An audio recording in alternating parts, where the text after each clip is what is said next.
Hi welcome to college hack channel. So finally JEE का जनवरी time का result आ चुका है और जो सबसे तो कॉमन चीज़ जो मैं देख रही हूँ वो है पैनिक।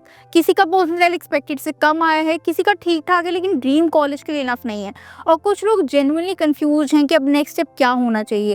अप्रैल अटेम्प्ट के लिए कैसे प्रिपेयर करें, दे भी या ना दे, ड्रॉप ले या नहीं, कॉलेज देखना अभी से स्टार्ट करना चाहिए या नहीं करना चाहिए, इन सब क्वेश्चन का मैं आंसर आपको इस वीडियो में देने वाली हूँ। इस वीडियो के अंदर देखो मैं फालतू का कोई ज्ञान नहीं दूंगी कि आपको कैसे प्रिपेयर करना है, कौन से क्वेश्चन करो, कौन से चैप्टर्स, इन सब चीज़ों पे मैं बात नहीं करने वाली।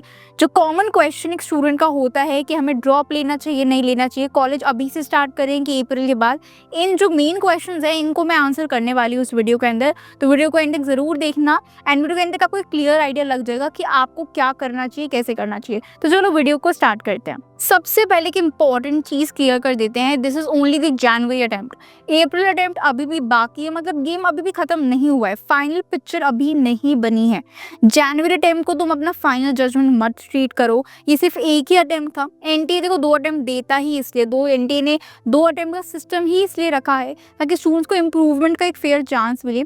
बहुत सारे स्टूडेंट्स हिस्टोरिकली अप्रैल अटेम्प्ट में 10 to 20% तक इम्प्रूव करते हैं। क्यों? क्योंकि जनवरी अटेम्प्ट में उन्हें एक रियलिटी चेक मिल जाता है, उन्हें समझ आ जाता है कि उनकी प्रिपरेशन में एक्चुअली प्रॉब्लम क्या थी, कॉन्सेप्ट क्लैरिटी, टाइम मैनेजमेंट या फिर एग्जाम का प्रेशर। अब सबसे पहले कामली अपने रिजल्ट को देखो, सिर्फ परसेंटाइल देखकर इमोशनल डिसीजन मत लेना। अपने सब्जेक्ट वाइज स्कोर को एनालाइज करो, फिजिक्स में कहाँ गलती हुई, केमिस्ट्री में कौन सा सेक्शन वीक था, और मैथ्स में क्या प्रॉब्लम आई कि टाइम कम पड़ गया या फिर एक्यूरेसी का इशू था। ये सब देखो। इम्प्रूवमेंट तभी होगा जब प्रॉब्लम क्लियरली विजिबल होगी, प्रॉब्लम को आप एग्जैक्टली समझोगे। मैं तुम्हें 3 कैटेगरीज में डिवाइड करके समझाती हूँ। अगर तुम्हारा परसेंटाइल 90 प्लस है तो first of all congratulation, but still relax मत हो जाओ। अप्रैल अटेम्प्ट में स्मार्ट डिसीजन लो और अच्छे से इंप्रूव करो, because better percentile means better branch and better college option. अगर तुम 75 to 90 परसेंटाइल के रेंज में हो तो तुम्हारी सिचुएशन सबसे ज़्यादा इंटरेस्टिंग है। तुम्हारे पास स्ट्रॉन्ग स्कोप है अप्रैल में सिग्निफिकेंटली जंप करने का। ये 60 to 70 दिन तुम्हारे गेम चेंजर हो सकते हैं। और अगर तुम 75 से बिलो हो तो पैनिक मोड में जाने की बिल्कुल भी ज़रूरत नहीं है। जनवरी टाइम को एक ट्रायल मानो और अप्रैल में तुम्हारा जो एक्चुअल कमबैक है उस पर ज़्यादा ध्यान दो, उस पर ज़्यादा स्ट्रैटेजीज बनाओ, कैसे चेंज करना है, क्या चीज़ इंप्रूव करनी है, उस पर ज़्यादा फोकस करो। अब स्ट्रैटेजी की ही बात कर लेते हैं। सबसे पहला, पूरा सिलेबस दोबारा से मत शुरू करने लग जाना, ये सबसे बड़ी कॉमन मिस्टेक होती है जो स्टूडेंट्स करते हैं। टाइम लिमिटेड है, इस स्टेज पर स्मार्ट प्रिपरेशन है, हाई वेटेज वाले टॉपिक्स पे फोकस करना। फिजिक्स में मैकेनिक्स और मॉडर्न फिजिक्स को स्ट्रॉन्ग करो, केमिस्ट्री में फिजिकल केमिस्ट्री के फॉर्मूला बेस्ड जो चैप्टर्स हैं या फिर ऑर्गेनिक के जो स्कोरिंग रिएक्शंस हैं उनको रिवाइज करो।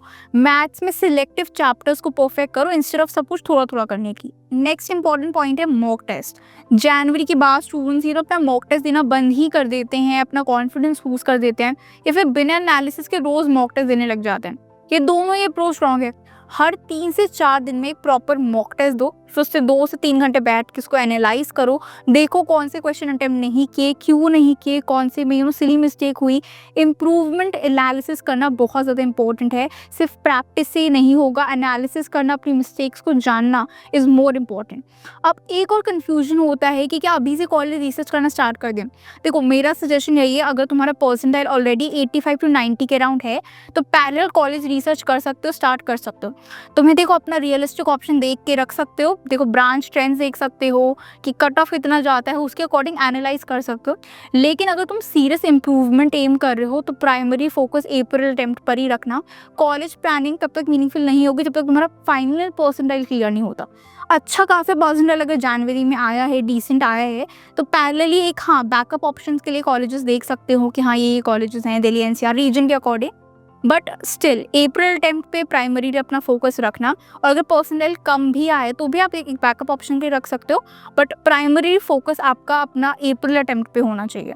अब मेंटल हेल्थ साइड पर बात करते हैं। जनवरी रिजल्ट के बाद देखो कंपैरिजन पीक पे होता है, WhatsApp group, Instagram stories, relative के कॉल, सब कुछ प्रेशर क्रिएट करते हैं। लेकिन याद रखना पर्सनल तुम्हारी कैपेबिलिटी को नहीं डिफाइन करता, ये सिर्फ एक एग्जाम परफॉर्मेंस है।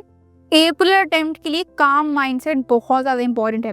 अगर तुम इमोशनल होकर पढ़ोगे तो तुम्हारी जो प्रोडक्टिविटी है वो हाफ हो जाएगी। तो ध्यान अपना सिर्फ अप्रैल अटेम्प्ट पे रखना, ये जो फालतू की जो चीज़ें हैं, प्रेशर जो क्रिएट करती हैं, उन पे फोकस मत करना।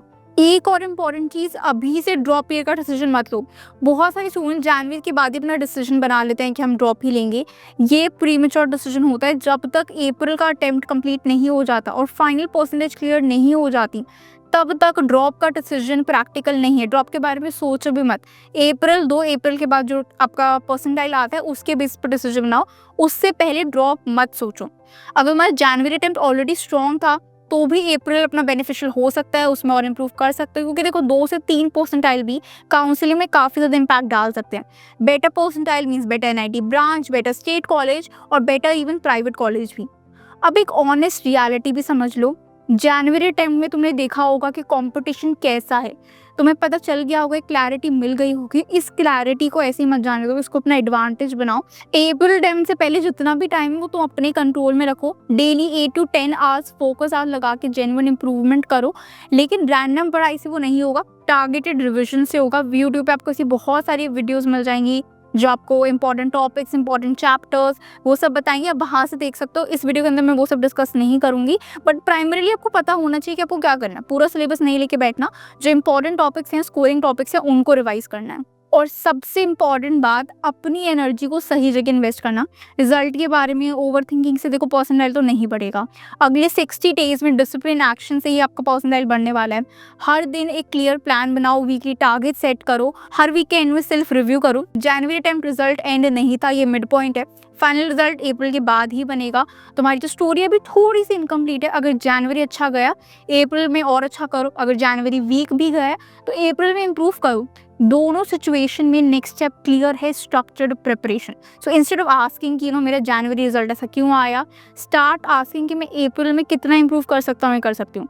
Because April attempt still exist and that means your opportunity still exist. अभी जितना भी टाइम बचा है अप्रैल अटेम्प्ट में, अपनी एनर्जी सही जगह इन्वेस्ट करो। देखो क्या करना चाहिए, कौन से चैप्टर्स रिवाइज करने चाहिए। फालतू की चीज़ें, ड्रॉप, कॉलेज, इन सब के बारे में मत सोचो। अभी जो स्ट्रक्चर्ड चीज़ है कि मेरे को अप्रैल अटेम्प्ट में कैसे इम्प्रूव करना है वो करो। अच्छा परसेंटाइल है, डिसेंट परसेंटाइल है, तो पैरेलली आप साथ में कॉलेजेस भी एज अ बैकअप ऑप्शन देख सकते हो। बिकॉज मैं हमेशा बोलती हूँ गाइडेंस बहुत ज़्यादा इंपॉर्टेंट है, तो गाइडेंस के लिए आप मुझसे कॉन्टैक्ट कर सकते हो। एंड डिसीजन आपका ही होगा कि एडमिशन लेना नहीं लेना, कॉलेज कौन सा लेना है, कहाँ लेना है, वो सब आपका डिसीजन है। गाइडेंस लेकिन बहुत ज़्यादा इंपॉर्टेंट है। मैंने एक और वीडियो भी बनाया है जिसके अंदर मैंने अपनी जर्नी आपको बताई थी, और उसमें मैंने बोला था कि जो मेरी सबसे बड़ी गलती थी वो थी गाइडेंस ना लेना। तो गाइडेंस बहुत ज़्यादा इंपॉर्टेंट है। वीडियो अभी शायद हो सकता है ना आया हो, जल्दी वो वीडियो भी आएगा। इसके अंदर मैं आपको अपनी जर्नी बताऊंगी कि मैंने कैसे कैसे क्या किया। बट उससे पहले एक चीज़ आपको पता होनी चाहिए, गाइडेंस इंपॉर्टेंट है। बैकअप ऑप्शन आपको रखना चाहिए, मेरे अकॉर्डिंग तो आपको रखना चाहिए। अगर अच्छा परसेंटाइल आया तब भी और डिसेंट परसेंटाइल आया तब भी। बैकअप ऑप्शन मैं इसलिए बोल रही हूँ क्योंकि प्राइमरली फोकस कॉलेज पे नहीं रखना, अभी अप्रैल अटेम्प्ट पे रखो। साइड बाय साइड थोड़ा टाइम निकाल के एक कॉलेज रख लिया कि हाँ चलो ये नहीं हुआ तो ये मेरे पास एक बैकअप ऑप्शन है, प्लान भी होना चाहिए। बाकी वीडियो पसंद आया हो तो वीडियो को लाइक करना, चैनल को सब्सक्राइब करना। इस पर मैं कॉलेज रिव्यूज़ भी डालती हूँ, तो अगर आपको कॉलेज का रिव्यू देखना हो तो वो भी आप यहाँ से देख सकते हो। चैनल पर बने रहना। मिलते हैं नेक्स्ट वीडियो में। All the best for April attempt.